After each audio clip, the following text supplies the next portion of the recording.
Welcome to Wellness Wednesday today. I'm Harmony, and today I'm going to talk to you about a posture that's really helpful for back bending. It's really helpful for lengthening the quads and the psoas and getting deeper into your back bends.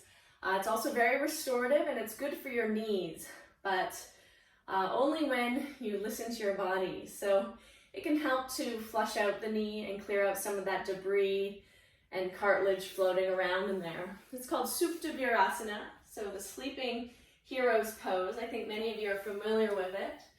If you come to your knees, you can sit down between your heels like you were in Supta Virasana, so that the soles of the feet are up to the ceiling and the heels are beside your sit bones.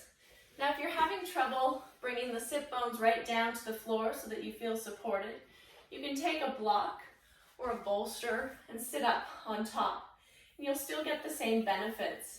The other thing is sometimes the knee feels a bit pinched or you feel a little pain in the knee. If that's the case, you can take like a dish towel or one of these Mysore towels, or a bandana works as well.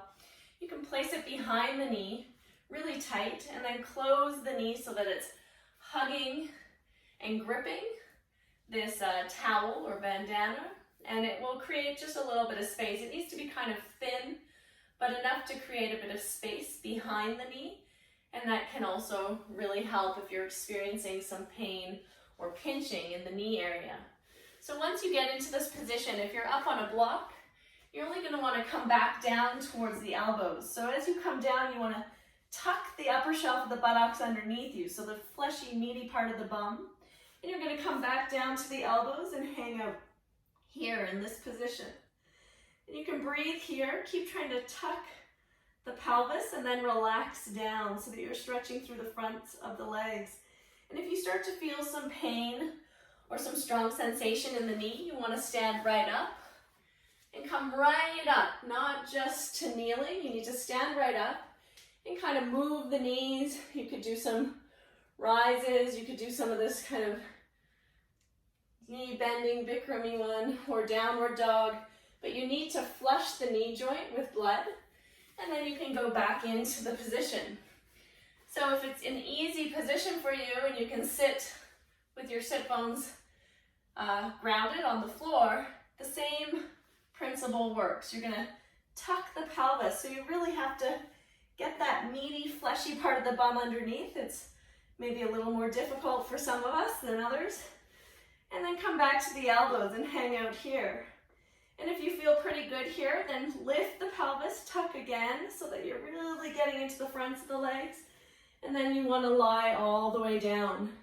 And when you're here, you don't want to feel any pinching or crunching in the low back. You don't want any kind of pain sensation in your lower lumbar spine. You want to feel like the lower lumbar spine is being long and lengthened, and that the tailbone is reaching forward and the pubic bone is almost coming up a little bit.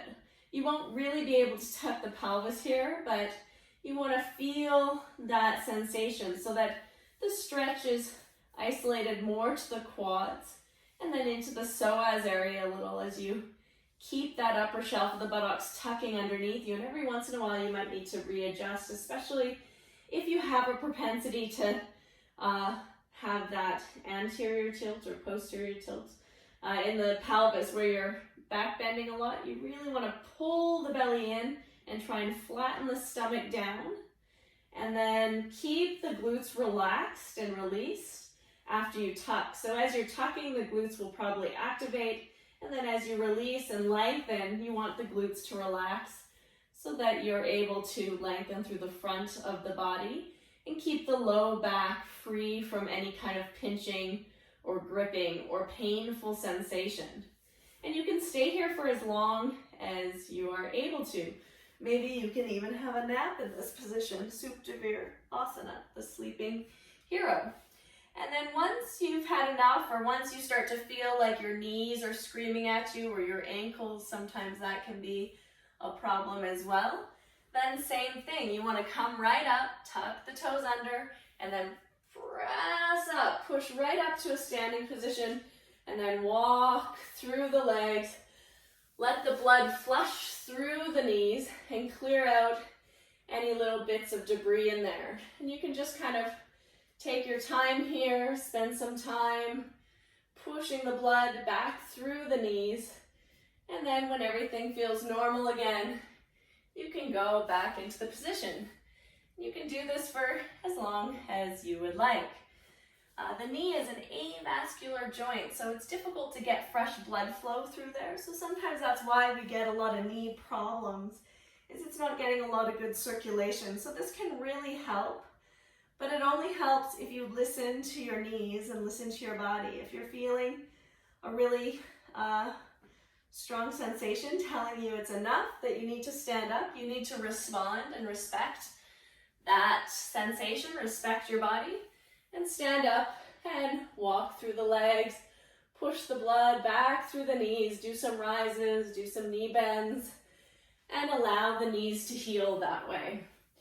So this is a really great position for healing the knees, as well as lengthening the quads and the psoas for back bends. And I hope that you enjoy it. You can do it any time of the day.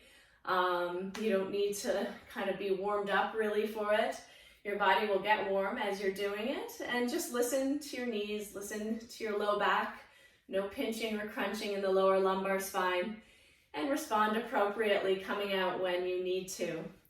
So thanks for tuning in today. I hope this helps, and it's a nice restorative posture as well. So keep practicing.